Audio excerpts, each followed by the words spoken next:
Communication is in plain language if its wording, structure, and design are so clear that its intended audience can easily find what they need, understand what they find, and use that information to meet their needs.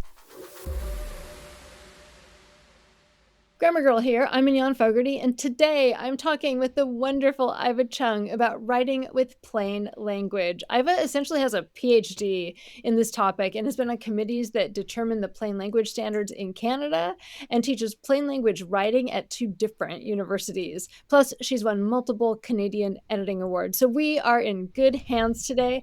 Iva, welcome to the Grammar Girl podcast. Thank you so much. This is a huge honor. I've been a big fan for a long time. Oh, I am just so grateful to have you here. I've been a fan of your work too for a long time. So mutual admiration. You know, I can't believe that I've never done a show on plain language writing. It's such an important skill to have, and I'm thrilled to have you talk about it. But I think there are a lot of misconceptions. So let's start by making sure, everyone understands what we're talking about. Yeah, absolutely. And you're right, there are a lot of misconceptions. And when I tell people that I do plain language work, sometimes they think that it's all about writing short sentences with short words or writing to a certain grade level, right? If it's at a grade 6 level or a grade 8 level, then it's automatically in plain language. Unfortunately, things are not quite so simple. Plain language does actually have an official definition. That was adopted in 2014 by the International Plain Language Federation. And you'll find variants of it floating around online, but they more or less say the same thing. And basically what the definition says is that a communication is in plain language if its wording, structure, and design are so clear that its intended audience can easily find what they need, understand what they find, and use that information to meet their needs. Yeah. And I know that there's a lot to unpack there, so I'm happy to go step by step. Let's first talk about structure and design. I think are things people might not immediately think of.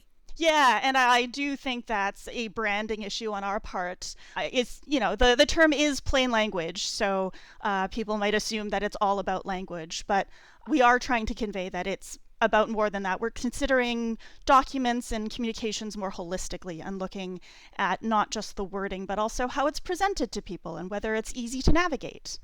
So what makes a document easy to navigate?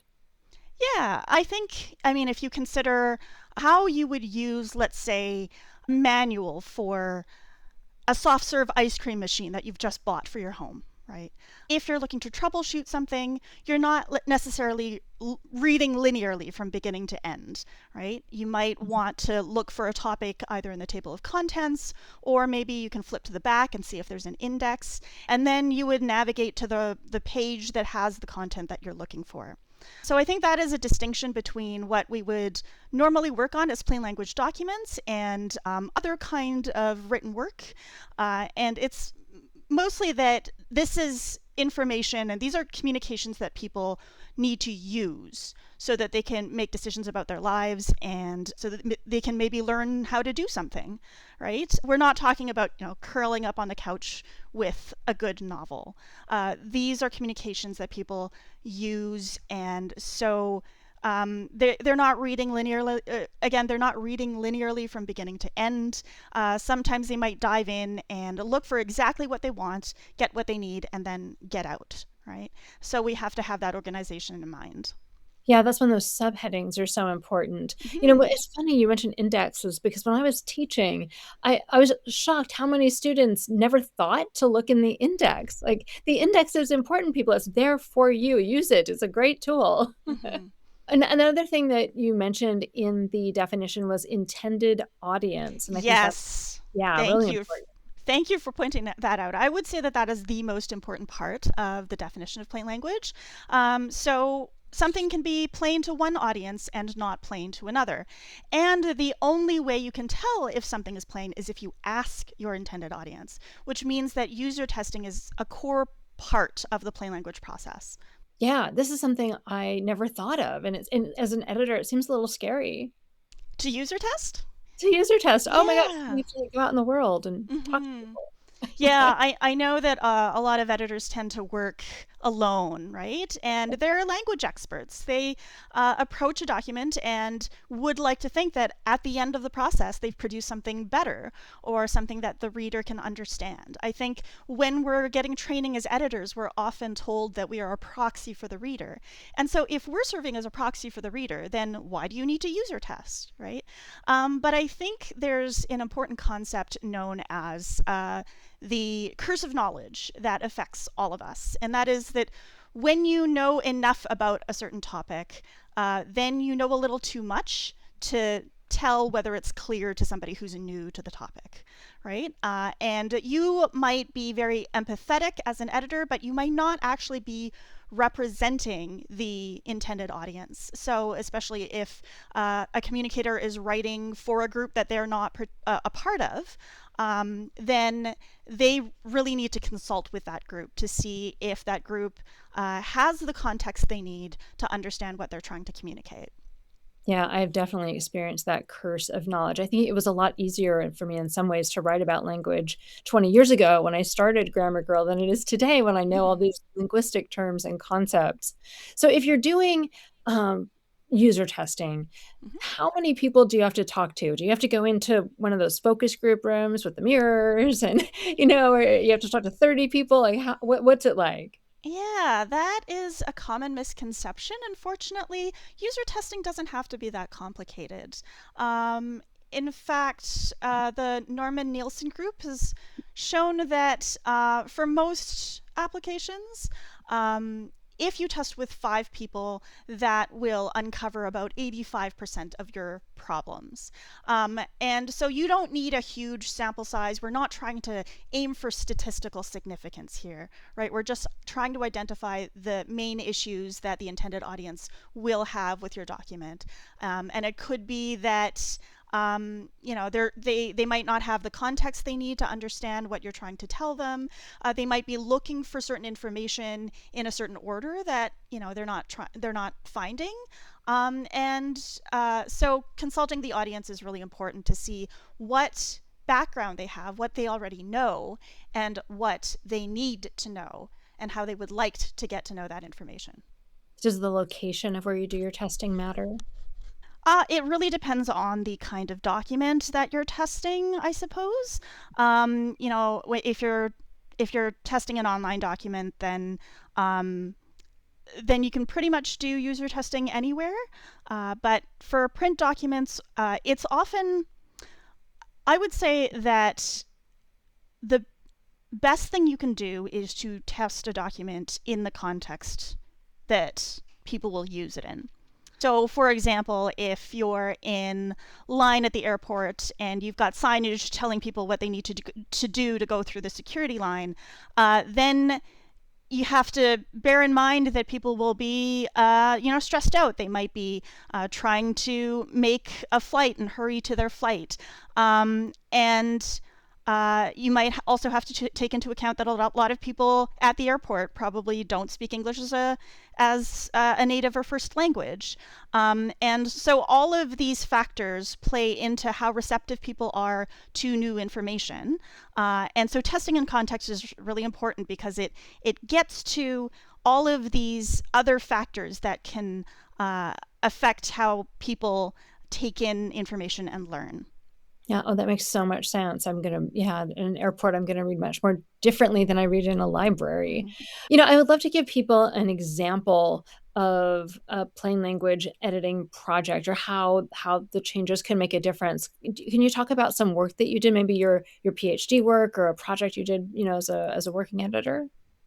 Let me just back up and talk about how I like to think about plain language and actually most of my advocacy work. I tend to use cognitive load theory to understand plain language. And basically, what cognitive load theory says is that what you know is stored in your long term memory in these kind of abstract units we call schemas. And the thing about schemas is that the more practice or more exposure you have to something, the more complex those schemas can get. So, for example, if somebody is just learning how to read in English, they might be having to recognize individual letters on a page before putting them together into words and making sense of those words. Whereas if you're a more experienced reader, you might see a word and immediately recognize it. And so a beginner reader, their schemas would be at the letter level, whereas an experienced reader, their schemas might be at the word level or even groups of words. And that, incidentally, is why a lot of experienced readers, if they don't have specific training for proofreading, will miss typos because they will instantly recognize a word and maybe not notice that it's missing a letter, or maybe a couple of letters are switched around, but they recognize the word and already grab the concept from their long-term memory and make sense of it. And so they don't notice the details, right? That makes so much sense. So we can only hold so much information in our brain at a time. Yeah, that's right. And so what cognitive load theory says is that if we're trying to learn something, we are taking in information through our senses, and we're also taking some schemas that we have in our long-term memory and processing all of that together in our working memory. And the key to understanding cognitive load theory is that working memory has a limited capacity.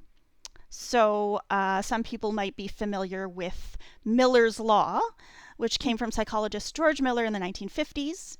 And he posited that we can store about 7 plus or minus 2 items in our short-term or working memory at a time. But it turns out that more recent research has shown that to be far too optimistic. We can only store about 4 plus or minus 1 items in our working memory at a time. So 3 to 5 things in our working memory. And by things or items, I sort of mean the schemas, right? And the problem is that if our working memory is overwhelmed, then we don't learn properly. You can think of the working memory as kind of like a container of finite size. And if we try to cram too much into it, it doesn't process properly. And we don't create new schemas and we don't learn that new information. So what we want to do with shorter sentences is essentially we want to give people just enough information that they can process it in their working memory and then make that new schema, store it in their long-term memory, and then clear their working memory for new information. Right? Exactly. Okay, so let's get to the examples. Okay. So my PhD project involved helping people who are involuntarily hospitalized under my province's Mental Health Act.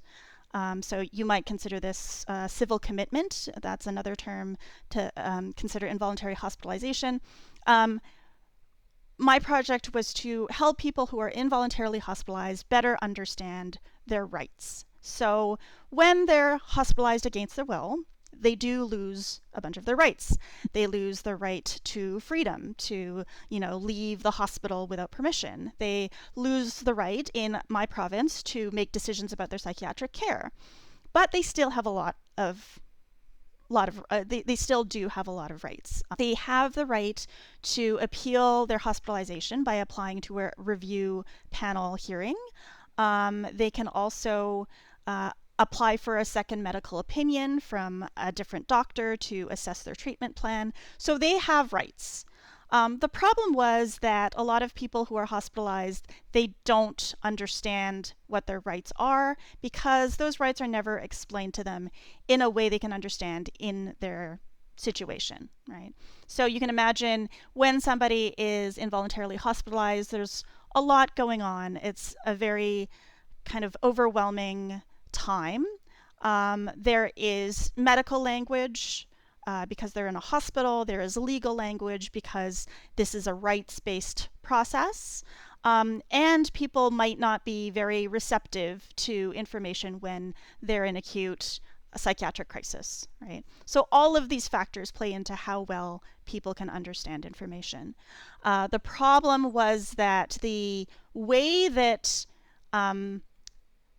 care teams were giving people this information before I started my project was a very bureaucratic, scary form um, that had some legal language. It had the term habeas corpus on it.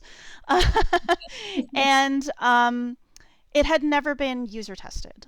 So it had never been shown to people um, with lived experience of mental health conditions to give feedback on what it should say and what it should look like to best communicate this rights information. So my project involved co-creating with people with lived experience a completely new set of communication tools.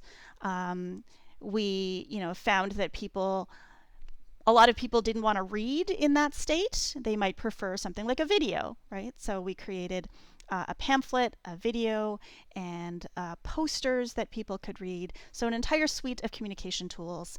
And then we put those tools to a set of users to test. Again, people with lived experience to give us feedback. And we did 3 rounds of testing. Again,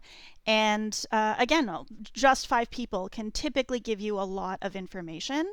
So we did 3 rounds of 5. We spoke to 15 people to get good feedback, and then created this new tool that is now being used in the province. That sounds amazing. So what, like between the first and second round and the second and third round, what was some of the feedback you got and what were some of the changes you made?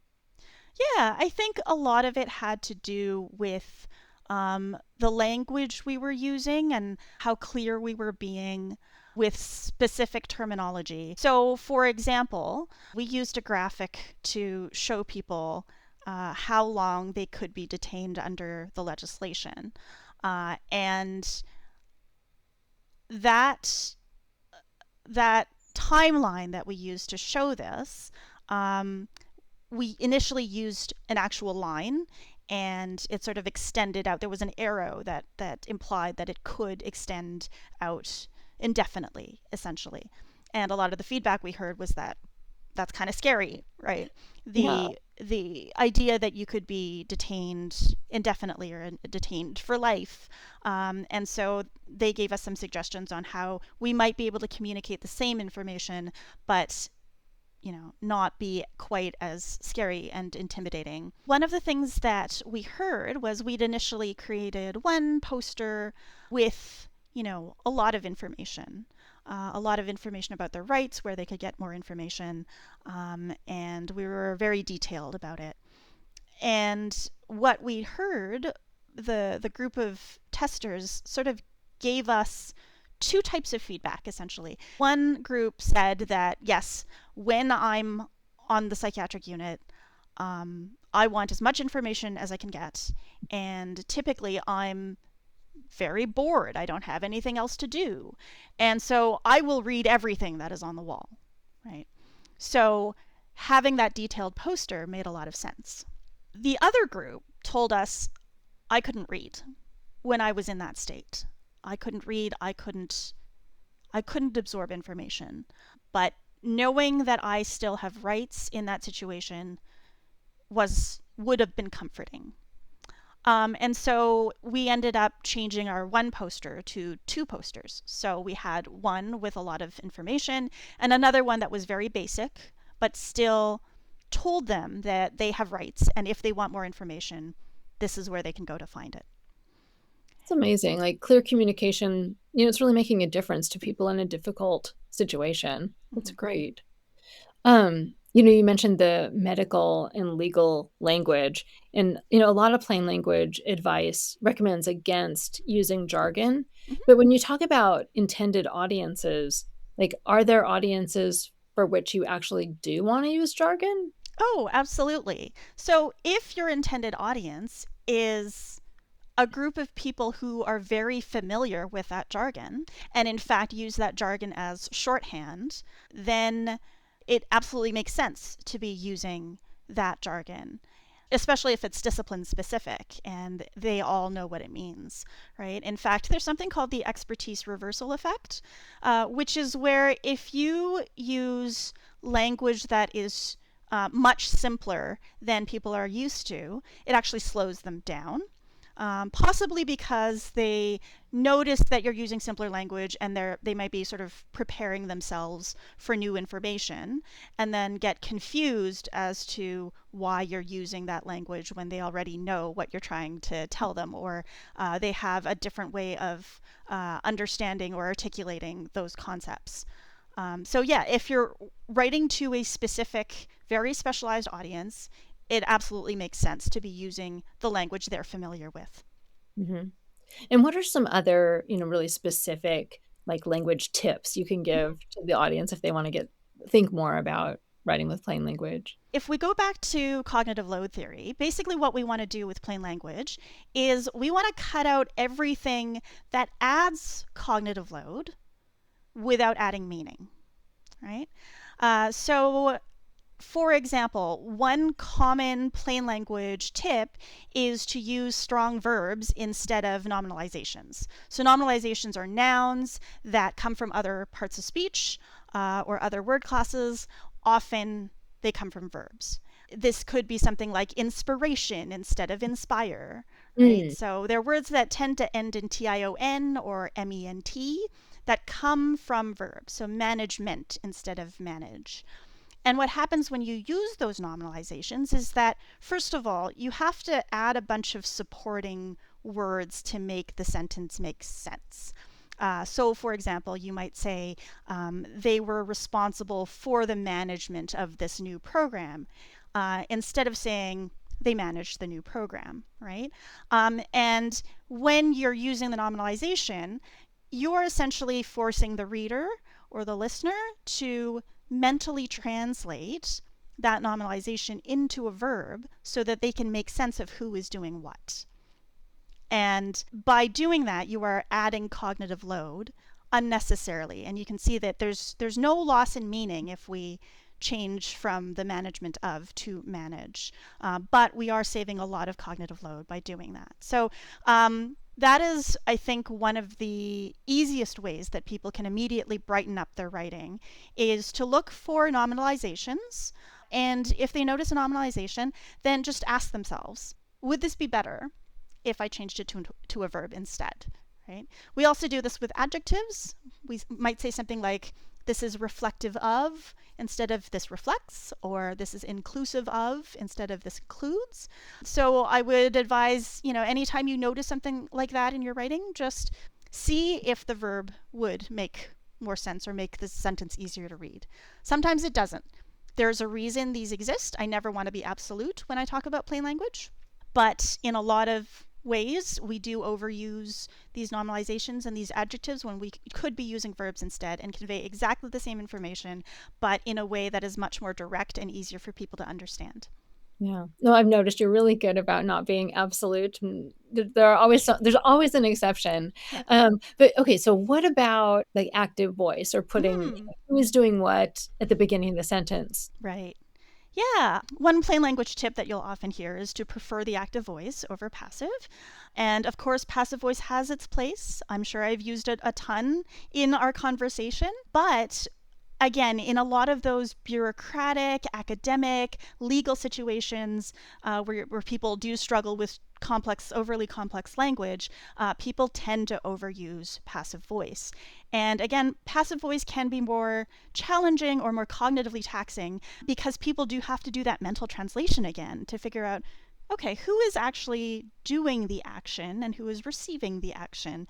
And so, because we are much more familiar with the order where the subject does the verb, right, reversing that order can make people have to pause and kind of reverse that before they can understand the sentence. So there are very good reasons for using the passive voice. But once again, this is not to say don't use passive voice, but when you see something written in passive voice, just pause and ask yourself, would active be better? Would active make the sentence easier to understand and less cognitively taxing? Yeah. And I heard you say once that, yeah, Germanic words Mhm. are often recommended, but they aren't always the best either. Yeah. Well, I think this comes from the fact that in English we tend to have these pairs of words where one item in that pair would have a Germanic origin, and there's an equivalent kind of synonym that comes from Latin. So I might say, I need something that has a Germanic root versus I require something which has a Latinate root. And the Latinate words tend to be more abstract. They tend to be longer and have more syllables. And because of that, there was a prevailing tip in plain English, plain language circles to prefer the Germanic term over the Latinate term. But really, what we're talking about is familiarity. The reason Germanic terms seem more concrete and familiar is simply because we use them more.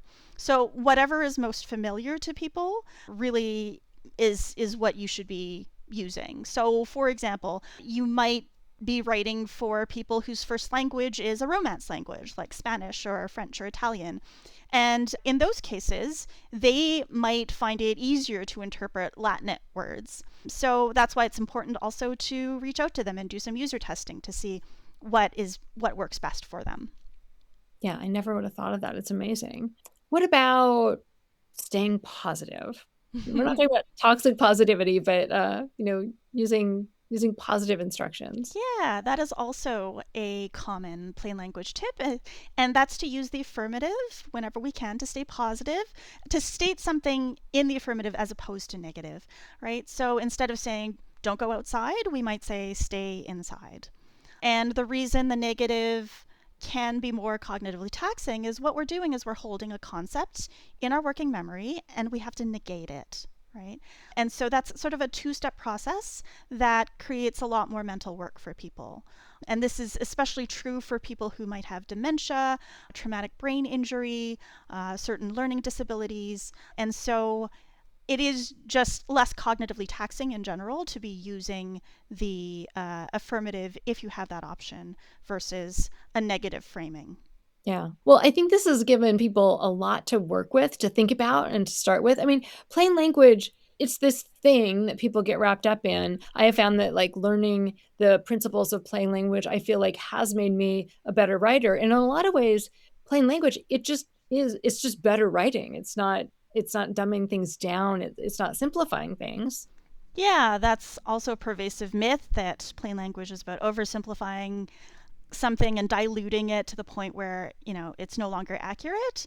But hopefully, with the examples that we talked about today, you can see that we're not really changing the meaning at all, right? We're just presenting the information in a way that's easier to digest. And this also goes to design and how we might present information that if you're choosing, let's say, between using a list versus a narrative paragraph, there are a lot of advantages if you have a list to actually break it out into a visual list, right? And what you're doing when you put something into a list is that, first of all, you're giving people a visual cue that it's a list, right? Whereas if everything is in a narrative paragraph, you might be having to hunt down the semicolons or the commas to figure out where each item begins and ends. Whereas if it's in an orderly list, you can tell where each item begins and ends. So visually, you're already telling people, okay, brace yourselves, this is a list coming.